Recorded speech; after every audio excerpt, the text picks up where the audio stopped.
How to do currency conversion on Google Looker Studio with data blending. Let's say I have a Google Ads account in US dollars and I want to report in the most stable currency in the world, the Argentinian peso, of course. So I will connect Google Ads and I will bring the cost metric. In this case, I change the name to ad spend in USD so it is easy to differentiate.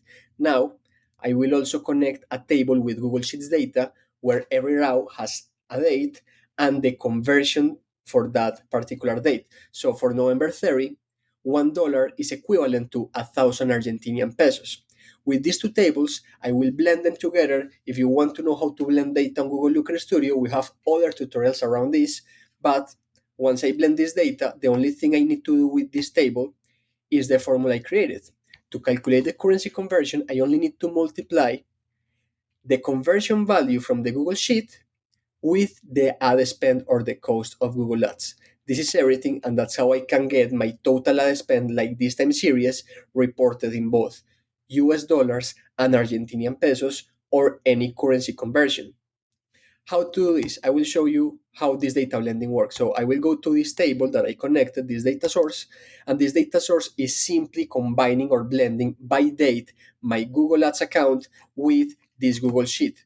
So I will go to a Google Sheet because Google Ads is simply bringing the cost and the conversions. I only need the cost for this exercise. And the metric I am bringing from the Google Sheet is the conversion value from Argentinian peso to dollar.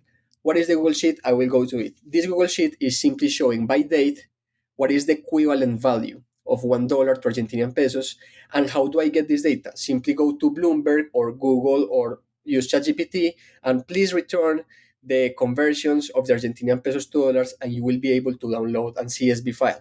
Maybe you can update it. It is only once, and you can do a currency conversion without paying for a different or expensive tool or doing a more complex setup. Only with this data blending, you can do currency conversion on Google Looker Studio.